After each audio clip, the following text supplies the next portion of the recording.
Today, I'm going to show you guys the easiest way that you can beat the RedWorm completely solo. When I mean easy, we were able to defeat this guy in under 5 minutes today. So if you guys haven't been able to complete this yet, or you're thinking about re-attempting it here in Season 3, we completely got you covered here, and I'm going to walk you through everything. With that, welcome back to the channel, everybody. If y'all don't know, my name is Ghost. I appreciate everybody that stops by the video today. If you're into zombies content or anything Call of Duty, rock the hell out of that like button for me and subscribe to the channel. We just hit 16K and we're already almost to 17. And I thank everybody enough for all the insane support on the channel lately. It truly does mean the world to me, guys. I can't wait to jump into everything about how to take this guy down. Really quick, I do need to give a huge shout out to today's sponsor. If you guys are looking to unlock the new MW3 camos such as Interstellar or Borealis, or possibly even play in some bot lobbies or get all the best schematics in Modern Warfare Zombies, then be sure to check out Midge Cactus. They're the biggest and most reliable sellers with heaps of brand new offerings for MW3 with completely safe and legitimate services for Xbox, PlayStation, and PC. With thousands of great reviews on Trustpilot, you guys should definitely check them out. Be sure to use code REALG at checkout for 5% off your entire order for a limited time only. I'm sure as most of you guys already know, attempting to complete this RedWorm fight solo is probably one of the hardest things that you guys are going to do in this game, but I'm going to attempt to make it as easy as possible for you guys today. The number one thing that I would highly advise you guys to get before you attempt doing this is golden armor. Now, it's not completely necessary, but I would say that if you want to have an easier, better time, make sure you have some golden armor. Next, you're definitely going to have that VR11. Now, the Scorcher isn't necessarily necessary, but it is going to make getting those USBs easier, and if you want to do the Dark Aether or something afterwards, you're going to need the Scorcher. Very first off, you're going to need to start by collecting your USBs. Come down to this building right here. I'm going to pull up the tag map and show you where it's at. This picture on the wall is going to show you the exact 4 locations where your USBs are going to be at. Once you've gone around and collected all 4 of those USBs, there's going to be a couple of things that you guys are going to want to make sure that you have. Now, the first thing is an absolute must. If you don't have a durable gas mask, go and buy one of those from a buy station. Also, what's going to make your time a little bit easier while doing this is getting yourself a few sentry guns. Now, you can set up to 3 of them. I'm only going to take 2 of them myself for this run. Not only will these things be damaging the RedWorm just a little bit, but they're also going to be keeping a lot of these zombies off of you, because trust me, there's going to be a lot. Even if you don't have the Scorcher case, this shouldn't take you too terribly long to do, but at this point, if you need any other perks or if you need to finish pack-a-punching your VR11, go ahead and take this time to do that now. So if you pull up your tac map, and then if you look right outside of the Aether storm, and if you notice 2 ammo crates that are right next to each other, that's where your boss fight's going to be at. Now we're basically in a waiting game because we need to wait for the end of the match to come so that Aether storm could push its way in and cover those fractures so we can insert those USBs. Be sure you don't set down your sentry guns too early. I would actually wait until you get all of your USBs inserted and wait a few seconds to set them down, just so you can reassure yourself that they're not going to break in the middle of your fight, and then you're going to be running around with a lot more zombies than you need to. Also, don't be afraid to use up the ammo that's in your VR11, because you are going to be hitting those ammo stations a lot to repair your gas mask. That's another thing. Make sure to watch your gas mask. You do not want that thing to break. Be sure to be using your VR11 to be turning a bunch of these zombies, not only so they can be acting as decoys, but they'll also be helping you out getting rid of some of the other zombies, and then also they will shoot at the RedWorm once he comes out. One of the main reasons why I tell you guys to make sure you bring in some golden armor plates if you're going to be attempting this is because finding armor when you're doing this is going to be pretty difficult, especially if you're running solo, and if you don't have a regular gun like me, there's going to be a lot of these like wisps that are after you and chasing after you, and they're going to be hitting you a lot. If you're like me and just running around with the VR11 and Scorcher, there's not going to be very much that you can do against these guys, so you're just going to be taking the damage from them. As long as you are consistently moving and you do not stop, the armor should regenerate just enough, and they shouldn't be able to put you down. I say shouldn't because if you are suffering from a whack or 2 from a zombie, or if you get hit unexpectedly, well, that could be a completely different story. After watching this footage back, guys, it's actually kind of crazy. We were able to defeat this guy in 3 minutes exactly. He came out of the ground exactly at 4 minutes, and we were able to kill him at 7. That is insane. There is a few tips that I can give you guys while you're trying to do this. My very first tip is just going to be never stop moving. Standing still or standing in one spot for too long is definitely not going to be good for you, and also when you are moving, try not to be moving in a straight line or backwards too often. Try to be moving either counterclockwise or clockwise, more of like an actual circular motion. Not only is this going to be training up the zombies that you do have, it's also going to make it easier for you to see the gaps that you are going to be able to run through and avoid being hit by other stuff. Also, just like by the Stormcaller, you are inside of the Aether storm, so look on the ground and make sure that you're not standing on one of those lightning bolt areas, because you will get shocked and that will down you. Next, try to really avoid getting right in front of the Aether Worm because not only can he slam the ground, but he's got those beams, and that is an insta-down. Really try to stay to his sides or behind him as much as you can. He didn't do it to me on this run, which I was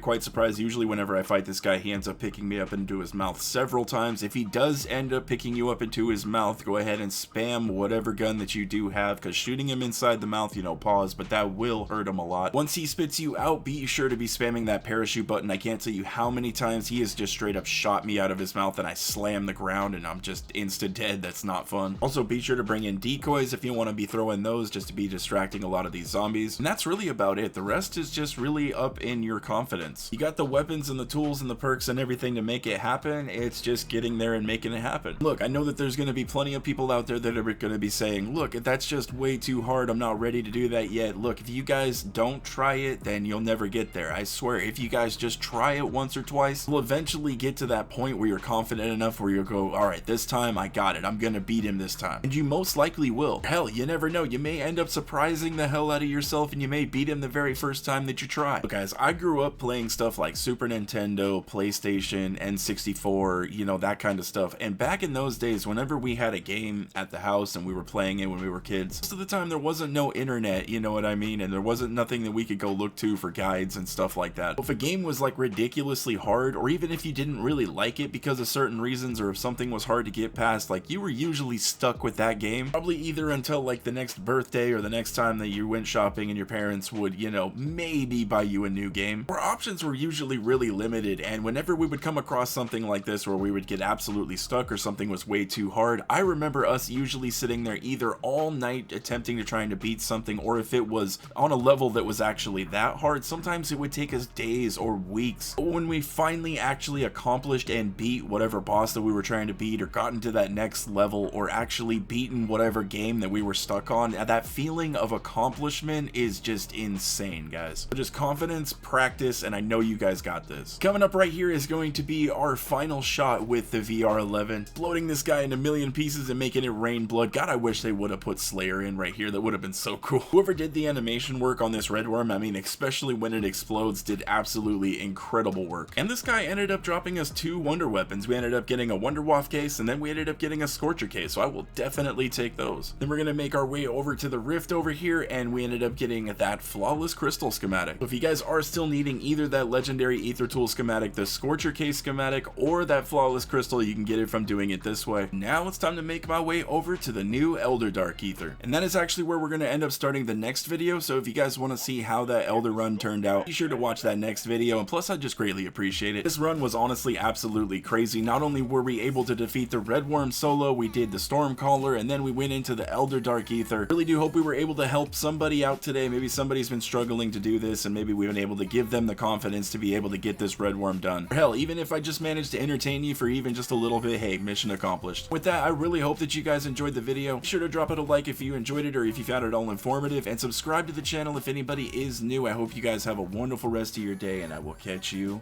in the next one.